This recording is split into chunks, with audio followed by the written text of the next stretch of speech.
9 degrees. At 149 feet above sea level. At 20.1 miles per 25 miles per hour. Is a striking number. Most groundbreaking for making this most design recent. Yes. What are you doing? What are you doing all day? What are you doing all day? I think I might say that I have only to see the world for him. I have no idea about it.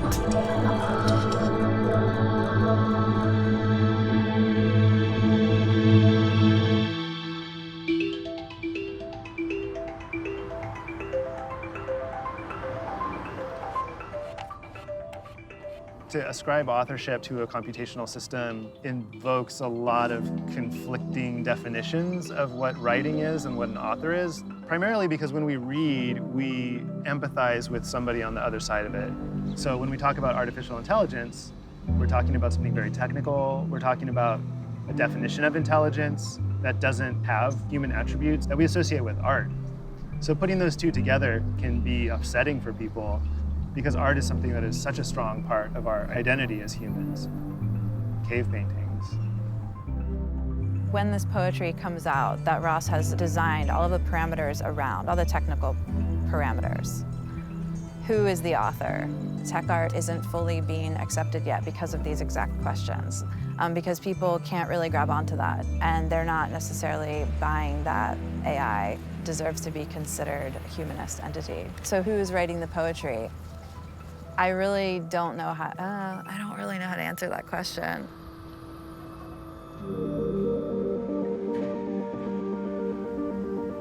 So I'm mounting this Axis 3007 surveillance camera on the trunk of a car. My name is Ross Goodwin. I am not a poet. I'm a creative technologist, hacker, Gonzo data scientist, artificial intelligence expert. I started my career in my early 20s as a political ghostwriter for President Obama as a presidential writer. I went from ghostwriting to artificial intelligence. It started with learning to code. I was able to put books that I liked into this machine that could suddenly learn how to write like my favorite authors, and it was intoxicating. There's 22 rolls of paper in here. Each one has 127 feet of paper on it. And I did the math at one point, and I have enough rolls to make 1 million words, which will be the longest novel in the English language, I think. Google has seen fit to rent us a Cadillac, and the idea is that we're going to generate a story with the car. We'll be writing with the car as our instrument. It's going to have GPS, surveillance camera, microphone inside, and a clock to narrate our experiences. That camera's being held on by some rare earth neodymium magnets that have about 10 pounds of force each, holding this to the trunk, so it's very secure. Okay. Oh, crap.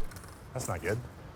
It says further on the bottom because it's supposed to be a reference to the electric Kool-Aid acid test with Ken Kesey. They had a bus called Further, but that was actually the destination of the bus, was Further.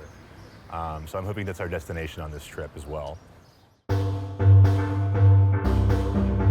was 9:30 in the morning. The streets were beginning to sway above the street, and the day had fired an inch in a distance, and the tracks twitched. The road is dark, and it grows into the sky. A tree in the distance was more and more still. The steep bed was set and stretched in the sun. A strange way of life.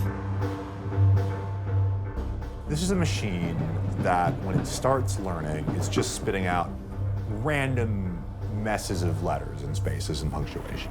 No words are even in there.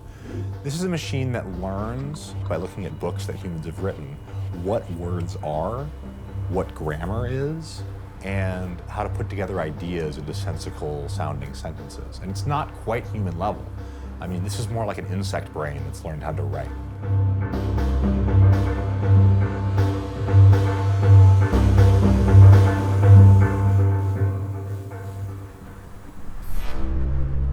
We're in New Jersey. The machine is out, it's stretching its legs. It's been really interesting watching the text come out, because I've just demoed this in my apartment, and to see such rapid changes in scenery, it's like baby's first road trip. I wouldn't say that it's alive, but I would call it an entity. And we're showing it the world for the first time. The car work is Ross's interpretation of the classic American literary road trip. So on the road, the electric Kool-Aid acid test, the sort of archetypal notion of this American literary road trip is being translated into something that involves neural nets and computation and technology. We can look at the points where you did make decisions. Like I'm looking at this line that says BP, a gas station in Smithfield, right? So you're pulling data from Foursquare. This is an example of where the machine has actually subverted my influence. That's supposed to continue on for another couple lines, ideally. But like the machine often just chooses to end the sentence at the end of the Foursquare data point. Saying that the machine chooses something. Oh yeah, is obviously like, I'm oversimplifying it's like, well, it. but I mean, it's so hard for us to talk around it. One of the challenges is that we are in a frontier and we don't have language for it. So we're kind of making things up as we go along. We're unpacking new abilities that have huge impacts, and we have to be very careful. Technology is not an other. Technology is part of us. It always has been. We have short guts because we use cooking fires. We wear glasses. We take medicine. It's part of us. We're all cyborgs. We always have been. And artificial intelligence, machine intelligence, is the latest iteration in a very long story. That's really a story of augmentation more than a story of replacement.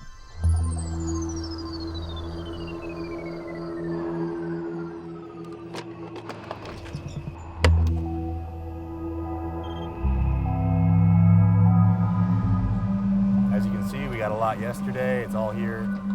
2 more rolls like this, and then all this stuff on the seat there. We've got quite a lot of words so far.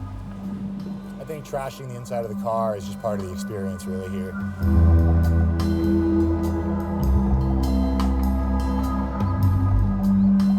You look at what automation can provide and you can remove a lot of costs and increase efficiency.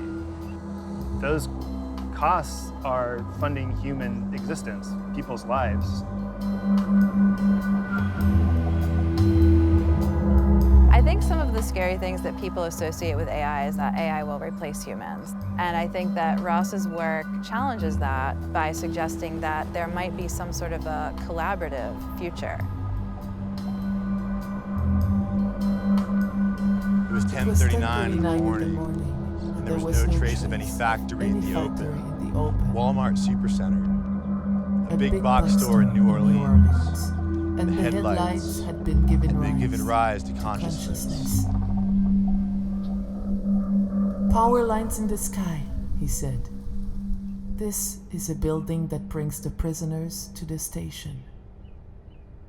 And the water is a new story, the country said. Abandoned power station, a building in New Orleans of the Middle Ages, which contained the call of a section of the countryside, where the group of couples had been born and came. A building in New Orleans. The station was the house of the 4th grade, of the first story of the country.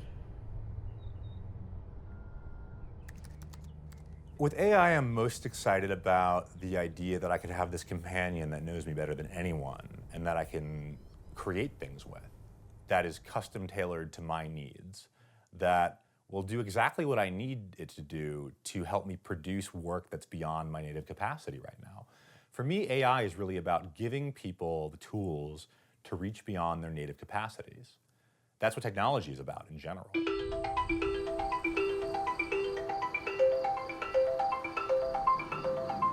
There's an empowerment that's possible. How we handle that as a culture, how we handle it politically, how we handle it as a society, really will determine what impact this technology has. It's really in our hands. Will they be creative extensions of our intellect and our creativity? Will they be things that undermine our economy? Those are all being put on the table right now. And we need people like Ross and other artists that work with this technology to show us possibilities that are not going to be clearly visible within the structure of a large corporation. We have a lot to learn as far as the creative parameters within machine intelligence. In the future, you're going to see artists and just humans generally collaborating with machine intelligence. They will be creative and they will be emotional and they will be loving even, though we can't imagine that right now. What we're seeing right now in projects like this is just going to be the beginning of that. There was a smell of bread. White clouds and blue sky were shining, and his head was still alive, and his eyes were sharp. He was always in the habit of talking to himself. himself. It was a strange thing. It was a strange thing.